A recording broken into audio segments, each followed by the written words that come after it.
Today's video is sponsored by Kofi Clever Inda, a true patriot and a Kenyan nationalist at heart.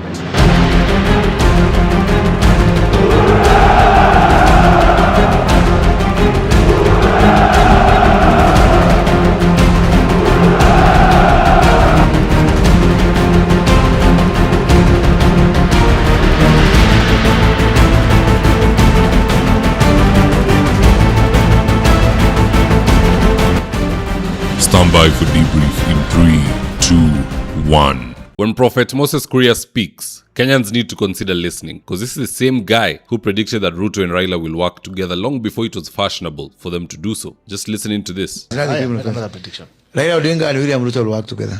After the election. Now guess what? Since making that statement, Prophet Moses Kuria has returned with 2 new prophecies which I want us to look into, and so with no further ado, let's get after it. Prophecy number 1 is that Ruto will go to Hague because of the use of goons. And this time, witnesses will not go missing like the other time round. Just listening to this, and I quote, "The biggest risk to Kenya's security and democracy is use of goons as tools of political mobilization in 2026 and 2027. I have talked to several friends from the diplomatic community. I can tell you without fear of contradiction that some people will end up at the ICC. This time round, no witnesses will disappear." Now that statement in and of itself is more loaded than loaded fries from Java. I almost failed to identify that Moses Kuria was talking about William Ruto until I read the part where he says, this time round, no witnesses will disappear. Now for those who recall, the witnesses who are to testify in Hague, most of them went missing. They were killed. So why is Moses Kuria saying that this time witnesses will not go missing? Could it be because somebody somewhere is busy compiling a list of witnesses and their testimony is being drafted? That statement by Kuria will surely rock Statehouse. It should not be taken lightly. Because you see, here's how things work. At times people will do misdemeanors and then the big crime finally comes. For instance, somebody who likes fighting at the bar. You fought on Monday, you fought somebody else on Tuesday, Thursday umepiga bartender, Friday you fought with your fellow drunkard. One day, one time down that road, you will end up killing somebody, a fatal blow. Now these misdemeanors which otherwise would have been dismissed will be used to convict you. They'll say this is not a first time offender. He has been fighting for this long. It's just that this is the time where blood has been spilled. Now let's bring that analogy into politics. You've been sending goons walikuwa waue Rigathi huko in Limuru. Risasi ilipita kichwa yanatembea the other day. Jirongo amekufa in weird circumstances. All these things zinaenda tu hivyo zikipita. Then we arrive in 2027 whereby perhaps someone uses goons and the goons overdo it because of the temperatures. Usikie opposition candidate ama deputy wake ati wameuawa. Sasa watasanya hii yote imekuwa ikiendelea na witnesses watafutwe na nini ndo iletwe huku mbele. Moses Kuria can see very far. It is better to have a clean slate and then you mess up. We can say it's a one-off or it was accidental. But you don't want to have a string of small mistakes leading up to one big one. Watasema huu ni kurutu, ni vile tu hii wakati ingine alikuwa amejificha. Let us be very careful. Don't use goons, tumia sera. Use words, use policy. Don't use a human being to harm another human being for the sake of political mileage. Prophecy number 2 from Moses Kuria is that Ruto will not go to the ballot with Professor Kindiki. Just listening to this. Yeah, I don't want to say it's going to be messy, yeah, but there will be casualties. There will be casualties within the broad-based. No, what happens here. Is it likely to affect the position of Professor Kindiki now that some of the leaders... Certainly. This is real politics. Do you want the truth or the cousin of the truth?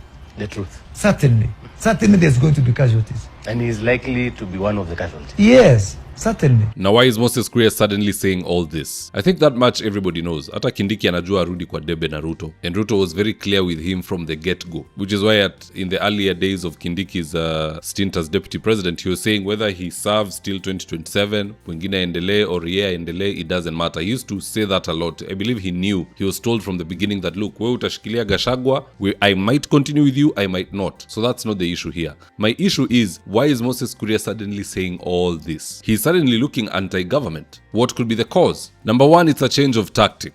You see, Moses Kuria has been a good lad all along. What has that gotten him? Endless reshuffles, endless demotions, frustration to the point of resignation. So now he wants to do it different. He wants to be a thorn in the side of William Samoei Ruto ili hata yeye aitwe, apewe ile kitu anataka. Whether it's to be head of a parastatal, whether it is to be an ambassador huko nje, he'll be given the option to cherry pick. And I believe that's what he's gunning for. It's either that or the second thing Moses Kuria is gearing towards is painting himself as anti-government to the point that opposition foolishly bring him into the fold. Waanze kukaa pale na Gachagua, kukaa pale na Martha Karua, Matiang'i, Uhuru Kenyatta na wengine as he is leaking information information to the government. Don't forget that this person is the reason why Karish lost, kando na ile ukora ya Roku kuvamia polling station. Moses Kuria is the other Trojan horse. DCP drops a candidate, yeye ananyakua candidate, anamsponsor, huyo candidate anapata 2,000 and something, which is just enough to ensure that Karish loses that vote. Sasa anataka kujifanya anti-government, aletwe karibu, aendelee kuharibu. This guy is a long-term liability. Much as his words are true, amepewa prophetic anointing, hata kama ajui. Vitu mingi huyu jamaa husema hata akiwa amelewa inakuja inafanyika. But other than that, his shifty nature makes me not trust him in the opposition. But at the end of the day, guys, that's just my opinion. Do let me know your own comments in the comment section below. Do you think Moses Kuria is to be trusted by Kenya Kwanza or even opposition? Or should he just be left in the middle? Aendelee kufanya hii kazi ya mtidamti. Just drop me your comments. I'll do best to read them and to give you a response. So with that, here are today's ads of the day. If you're in need of office petitioning or home interior works, i.e. kitchen cabinets, modern media walls, wall decoration, wainscoting, wardrobes, tiles, bathrooms, window blinds, gypsum and so on,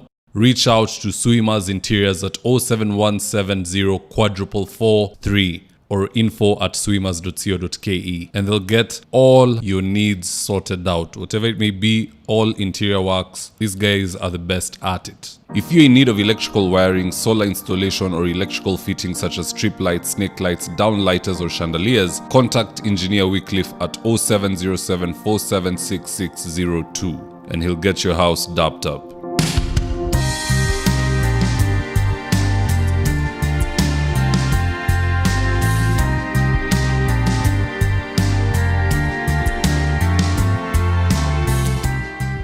Now with that, if you're here for the first time, please go on and hit the subscribe button. And if you're watching for a different platform, just head on over to YouTube, search for DP Kindiki. Hit the subscribe button, you're going to be getting a ton of content of this nature. If politics is something you're passionate about, this is definitely the one channel that you really need to subscribe to. Alright guys, adios.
Thank you for choosing David Wafula as your primary news platform.